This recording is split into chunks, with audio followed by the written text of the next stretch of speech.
آج کی ویڈیو ہر اس عورت کے لیے ہے جو جوائنٹ فیملی میں رہتے ہوئے کبھی نہ کبھی دل سے یہ بات محسوس کرتی ہے کہ اس کی بات سننے والا کوئی نہیں۔ Hello everyone, I am Mehak and welcome to my channel. سب سے پہلے آپ کو ایک بات واضح کر دوں کہ ہر جوائنٹ فیملی بری نہیں ہوتی۔ بہت سے گھر ایسے بھی ہیں جہاں محبت اور احترام کے ساتھ رہا جاتا ہے، لیکن کچھ گھروں میں حالات ایسے بن جاتے ہیں کہ انسان اندر ہی اندر ٹوٹنے لگتا ہے۔ آج ہم انہی حالات کے بارے میں بات کریں گے۔ جوائنٹ فیملی سسٹم میں رہنا بظاہر تو آپ کو بہت آسان فیل ہوگا۔ جہاں اکٹھے رہنے کے فائدے ہیں، ادھر نقصانات بھی بہت زیادہ ہیں۔ حقیقت یہ ہے کہ اگر آپ جوائنٹ فیملی سسٹم میں رہ رہی ہیں تو آپ کو بہت زیادہ صبر اور سمجھداری سے کام لینا ہوگا، کیونکہ جو عورت جوائنٹ فیملی سسٹم میں رہ رہی ہوتی ہے اس کی صبح آنکھ کھلنے سے رات سونے تک بس وہ یہی سوچتی رہتی ہے کہ کسی کو اس کی بات بری نہ لگ جائے۔ کبھی ساس کا ڈر تو کبھی نندوں کا ڈر، اور بس بیچاری کا یہی سوچتے رہ جانا کہ میری وجہ سے گھر کا ماحول خراب نہ ہو۔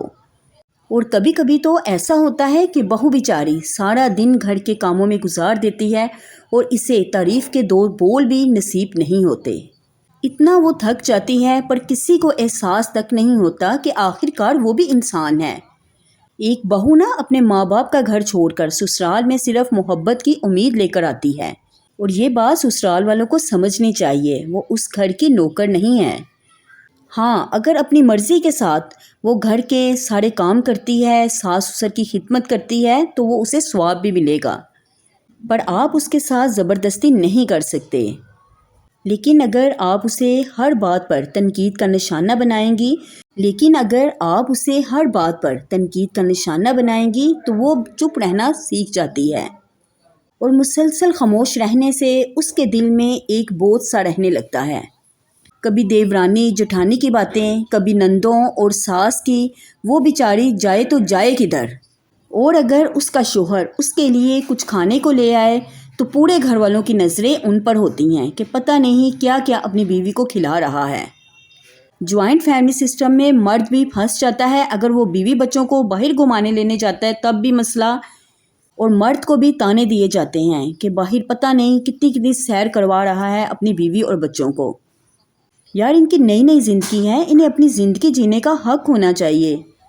ایک ساس اپنے بارے میں ہی سوچ لے کہ اس نے بھی شروع میں اپنی زندگی کو ایسے ہی انجوائے کیا تھا، پھر بہو پہ ایسی تنقید کرنے کا اس کا کیوں حق بنتا ہے؟ کیا وہ ایک انسان نہیں ہے، یا اس کے اندر دل نہیں ہے جو آپ اس کو اس طرح تنقید کا نشانہ بناتی ہیں؟ ذرا سوچیں، کیا آپ نے اپنے بیٹے کی شادی اس لیے کی ہے کہ اس کی بیوی آ کر صرف آپ کے گھر کے کام کاج ہی سنبھال لے؟ ہاں، ادھر ایک بات میں ضرور کہوں گی کہ بہو کو بھی چاہیے کہ سب کا خیال کرے، پر ایک حد تک، تاکہ اس کی اپنی ہی زندگی برباد نہ ہو جائے، اس کا اپنا حلیہ بگڑ جائے۔ اور ساس اور نندوں سے کہوں گی کہ خدا را اسے اپنی زندگی جینے دیں۔ ہاں، اگر آپ ساس ہیں تو بہو کو بیٹی کی طرح عزت دیں۔ جیسا آپ چاہتی ہیں نا کہ آپ کی بیٹی بھی دوسروں کے گھر جا کر عیش کرے اور اسے عزت دی جائے، اسی طرح وہ بھی کسی کی بیٹی ہے۔ اگر آپ کسی کی بیٹی کے بارے میں اچھا سوچیں گی نا تو آپ کی بیٹی کے ساتھ بھی نا اچھا ہی ہوگا۔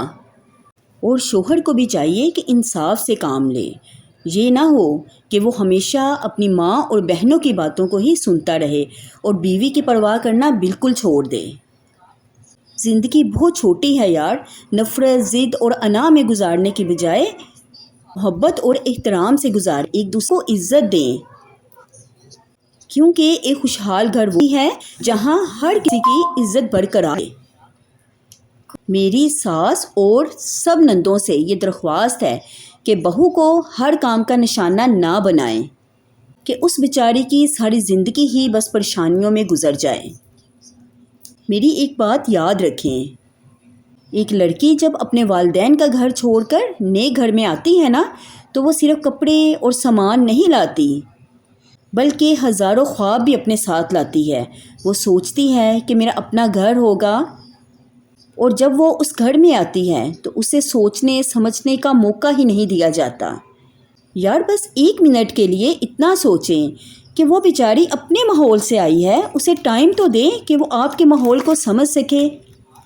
اس بیچاری کا قصور ہی کیا ہے کہ اس کی ہر چھوٹی چھوٹی بات پر نظر رکھی جاتی ہے، جس کی وجہ سے وہ ہر ٹائم ذہنی دباؤ میں رہنا شروع کر دیتی ہے اور غصہ جو ہے پھر اپنے بچوں پر نکالتی ہے۔ اور ایسے بچے بھی ہمیشہ احساس کمتری کا شکار رہتے ہیں، کیونکہ وہ جب دیکھتے ہیں کہ اس کی ماں ہر ٹائم دباؤ میں ہے تو بچہ بھی اسی طرح رہنا شروع کر دیتا ہے۔ اور بچے سب کچھ سیکھ رہے ہوتے ہیں اور دیکھ رہے ہوتے ہیں کہ اس کی ماں کے ساتھ اس گھر میں کیسا سلوک کیا جا رہا ہے، اور اس گھر کے بچوں میں بھی بہت زیادہ ذہنی دباؤ اور چڑچڑاپن آنا شروع ہو جاتا ہے۔ اور آخر اس کا نتیجہ کیا ہوتا ہے کہ وہ اپنے بڑوں کی رسپیکٹ کرنا چھوڑ دیتے ہیں، کیونکہ وہ جب دیکھتے ہیں کہ اس کی ماں کی عزت نہیں کی جا رہی تو وہ بھی دوسروں کی عزت نہیں کرتے۔ اس لیے اس گھر کے ساس نندوں وغیرہ کو ان سب باتوں کو سمجھنے کی ضرورت ہے کہ وہ گھر کے ماحول کو بلا وجہ خراب مت کریں۔ اور بہو بیچاری جب سارا دن کام کر کر کے تھک جاتی ہے تو جب رات کو وہ بستر پر جاتی ہے تو بس اس کی آنکھوں میں آنسو کے علاوہ کچھ نہیں ہوتا، اور بستر پر بھی لیٹے بس یہی سوچتی رہتی ہے کہ میرا موازنہ دوسروں سے کیوں کیا جاتا ہے۔ اور کچھ ساس تو میں نے اس طرح کی دیکھی ہیں کہ وہ اپنی بہو کی اتنی برائیاں کرتی ہیں، کوئی محلے والا آ گیا، کوئی رشتہ دار آ گیا تو ان کے ساتھ بس اپنی بہو کی برائیاں شروع ہو گئیں۔ انہیں اس بات کا علم بالکل نہیں ہوتا کہ بہو آپ کے گھر کی عزت ہے، اگر آپ اس کی بات کو باہر نکالیں گے تو لوگ تو صرف تماشا بنائیں گے نا۔ بہو کو عجیب عجیب تانے ملتے ہیں کہ فلاں بہو تو بہت اچھی ہے اور اتنا کام کرتی ہے، تم کیا کرتی ہو، تم تو سارا دن اسی طرح گزار دیتی ہو۔ یہاں تک کہ کچھ ساس تو بہو کو منحوس تک کہنا شروع کر دیتی ہیں کہ جب سے تم ہمارے گھر میں آئی ہو ہمارے گھر میں تو رزق کی بہت تنگی ہو گئی ہے، ہمارا تو سارا گھر ہی برباد ہو گیا ہے۔ یار ایسا نہیں ہوتا۔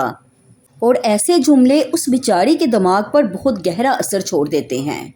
ایک تو اس پہ اتنی زیادہ ذمہ داریاں، دوسرا اس کو اس طرح کے تانے سننے کو ملنا، وہ اپنی زندگی کو کیا انجوائے کرے گی؟ جتنی بھی خوشیاں وہ اپنے دماغ میں سوچ کر سسرال آتی ہے، وہ بیچاری جب سسرال آتی ہے نا تو وہ دیکھتی ہے ادھر کا اور ہی ماحول ہوتا ہے، اور اس کی ساری خوشیاں جو ہیں نا وہ پیچھے ہی رہ جاتی ہیں، اس کے سارے ارمان ختم ہو جاتے ہیں۔ پتہ نہیں اس بیچاری نے کیا کیا سوچا ہوتا ہے۔ میری ایک بات یاد رکھیں، جوائنٹ فیملی سسٹم صرف اس وقت خوبصورت بنتا ہے جب وہاں صرف ایک ساتھ رہنا نہیں بلکہ ایک دوسرے کو سمجھنا بھی سکھایا جائے، اور یہ کام گھر کے بڑوں کا ہوتا ہے۔